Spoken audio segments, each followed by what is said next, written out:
We're missing a couple of folks, but we've got Matt on the line, and we have Travis filling in right now for Mike.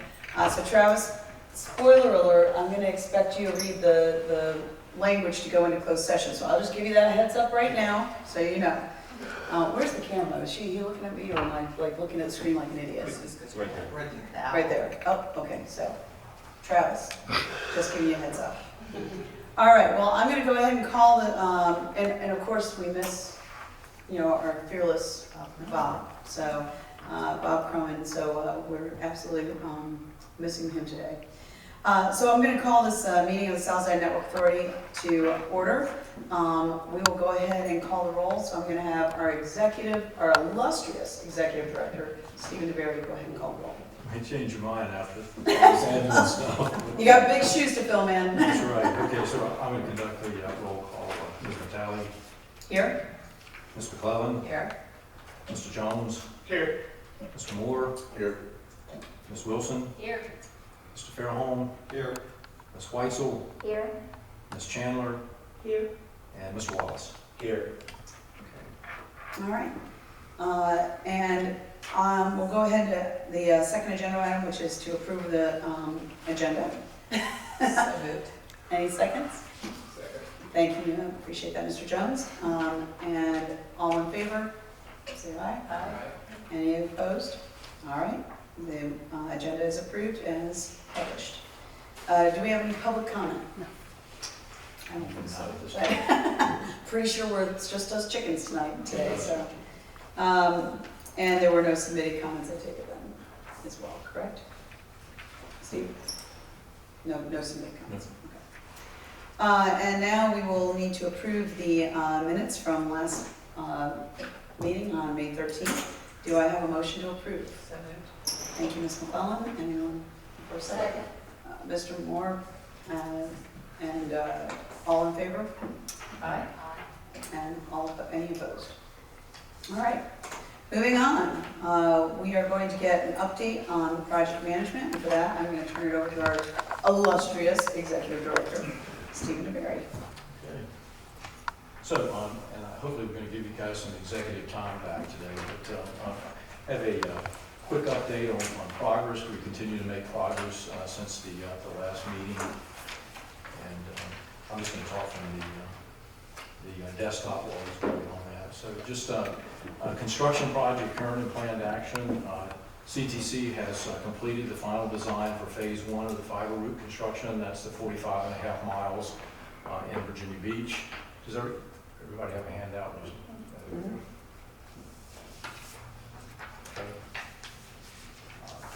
The conduit for phase 1 has been ordered and received by Danella, so that will allow us to continue with construction schedule. The one really issue where I need your help is each of the 5 cities need to improve the individual master lease agreements, which really is a franchise for right-of-way. Virginia Beach City Council approved their lease agreement. Always ahead of the crowd. Yay. Good job. On the 7th. Unanimous. Ours is on the 14th. Ours is in process. It's in flight. You should see it. It's not next Tuesday. What I think. 20th? Okay. Or it's going to be the first week of July since we missed the proper advertising. And- It would have been next week. Okay. Very good, and we're in good shape because the critical one was Virginia Beach, since we're starting there, and so that allows CTC and Danella to begin working formally with the City of Virginia Beach permitting staff. Another issue that we're going to work on for construction, but actually Matt and I are meeting with Mr. Crum next week, sort of from a regional perspective on how to engage with Virginia Department of Environmental Quality and Army Corps of Engineers. We're going to start out from Bob will introduce us from a regional perspective, and actually we'll talk about that in a little bit. But CTC has completed the initial environmental review, and so we have a package to put in front of Virginia VEQ. We just really want to start out by, start out on a good footing, keep them in the loop, and I think they'll be pleased with the project. Yes, Mr. Jacobs. So within the package, and this may be Matt's question as well, Have we identified any possibly vulnerable that's going to be with the environmental quality that, are any major gotchas that we know of along this route? Hey, Matt, at this point, I mean, there are issues because we have water crossing and things like that, but I think because a lot of the right-of-ways in cities, there's probably not wetlands that we know of. So as we engage with Virginia Environmental Quality, it'll be as we are today. I mean, each city may have mitigation projects going on that we're not aware of, but obviously as we go through it. So, Matt, I'm not aware of any showstoppers at this stage. No, there's certainly nothing that caught us off guard or that we didn't expect.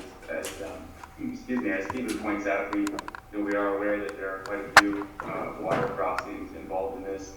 And in a region like this, you expect there to be wetlands throughout.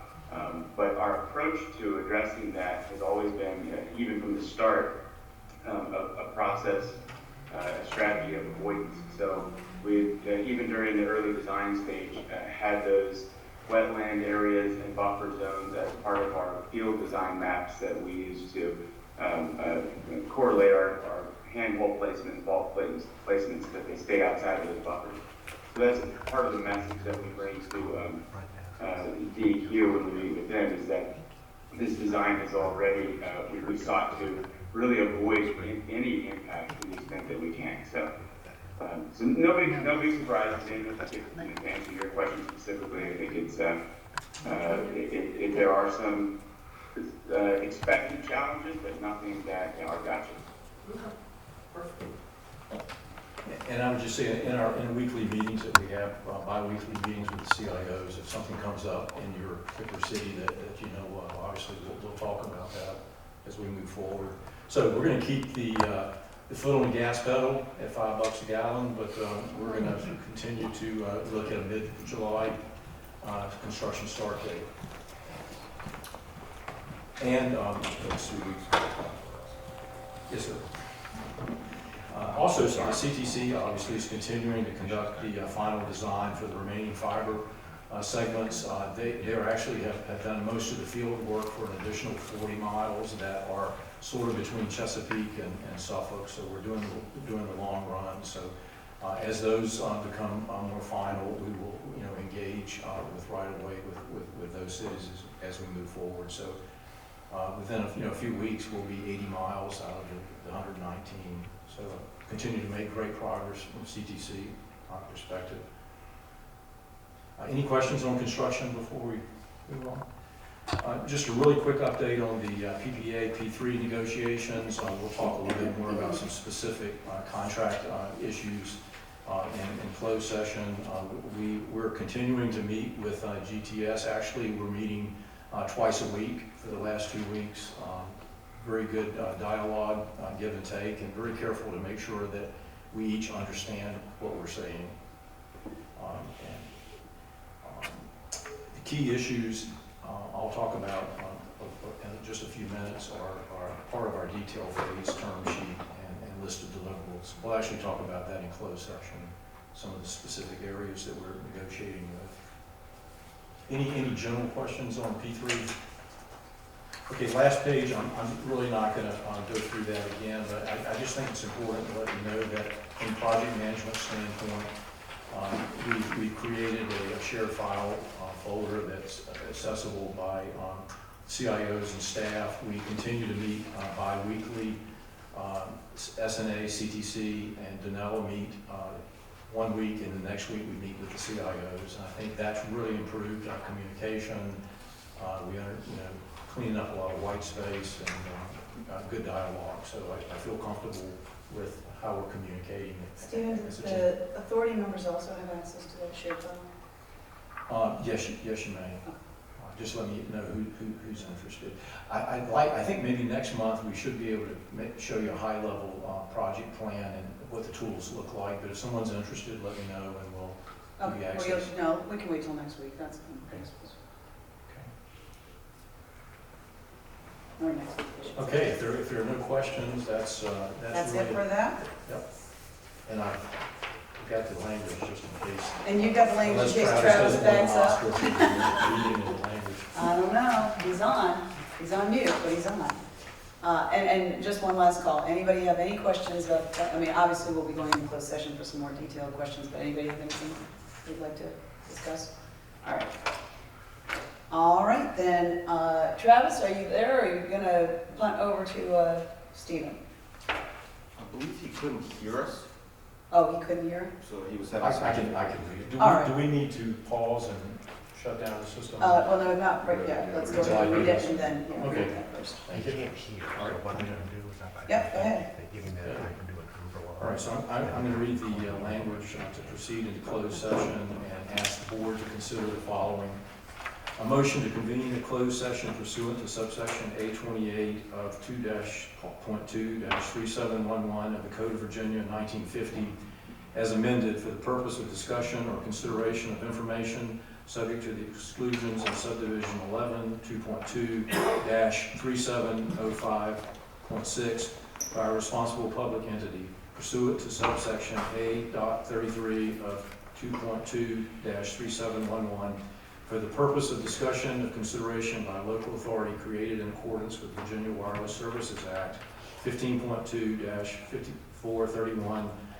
15.2-5431.1 at sequence of confidential proprietary information and trade secrets subject to the exclusion of subdivision 19 of 2.2-3705.6 pursuant to subsection A.29 of 2.2-3711 for the purpose of discussion of the award of a public contract involving the expenditure of public funds and discussion of terms or scope of such contract where discussion in open session would adversely affect the bargaining position or negotiating strategy of the public body, and pursuant to subsection A.6 of 2.2-3711 for the purpose of discussion or consideration of the investment of public funds where competition or bargaining is involved, where if made public initially, the financial interests of the governmental unit would be adversely affected, specifically related to PPA negotiations with global technical systems.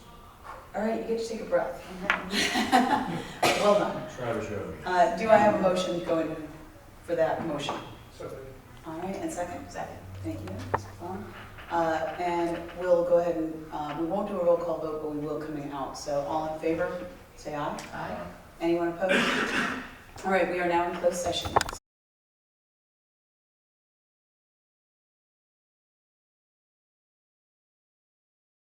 Attorney, would you please read the language?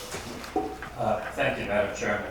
A motion to reconvene an open meeting and to certify a closed meeting attended by the members of the authority alternates, as well as Stephen DeBerry, Travis Andrews, Matthew DeHaven, and Jay Stroman. A roll call vote pursuant to subsection D of section 2.2-3712 of the Code of Virginia that 1. Only public business matters lawfully exempted from open meeting requirements of the Freedom of Information Act, and 2.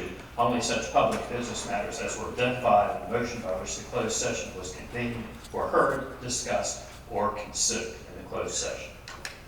Thank you, Mr. Attorney. Do I have a motion as such? So moved. Thank you, Ms. Wilson. Second. Thank you, Ms. McClellan. Roll call vote, please. Okay, so I'll make a roll call of voting members. Ms. Vitale, Yes. Ms. McClellan, Yes. Mr. Jones, yes. Mr. Moore, Yes. Ms. Wilson. Yes. All right, the motion passes, and we will move on. Any old or new business before we adjourn? Madam Chair, Yes, Ms. McClellan. I just wanted to bring to the attention the effort from the current Biden administration with NTIA, something called Internet for All that launched a couple weeks ago. Includes 3 tranches of money related to broadband.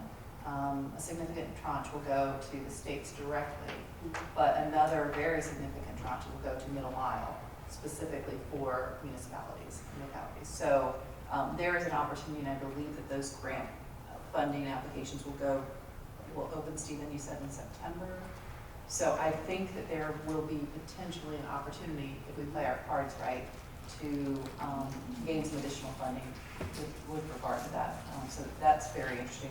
The third piece of that funding formula is going to be dealing with digital equity, and I think we need to figure out from the state what that means, but essentially we'll be going to providing devices, as well as providing actually know-how and training. And I know that's a little bit outside of what we are doing, but we've talked about digital equity as part of our mission, and I'd like to explore that further as that comes out as well. So I will work with Stephen to figure out what's going on at the state level, and maybe come back to us as a body at our next meeting, because I think that's, we are shovel ready, right? And so we are in great shape, and I want to take advantage of that as well. So I just wanted to bring that to the attention, because that might assist us.